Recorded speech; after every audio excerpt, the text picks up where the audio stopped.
জামায়াতে ইসলামীতে একজন অমুসলিম নারীর নিয়মিত অনুদান দেওয়ার বিষয়টি প্রকাশ্যে আসার পর সামাজিক যোগাযোগ মাধ্যমে ব্যাপক আলোচনা সমালোচনার সৃষ্টি হয়েছে।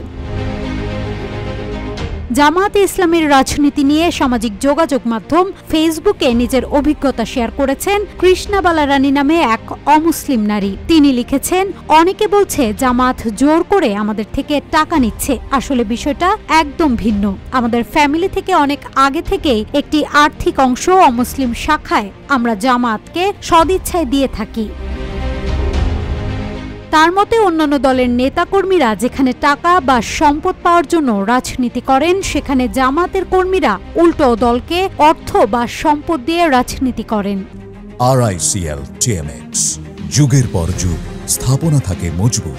কৃষ্ণা বালারানী আরও জানান, তার ছোট বোন, মেজ বোন ও দাদারা সবাই কম বেশি আর্থিকভাবে জামাতকে সহযোগিতা করে আসছেন এবং এই অর্থ সামাজিক কল্যাণমূলক কাজে ব্যয় করা হয়।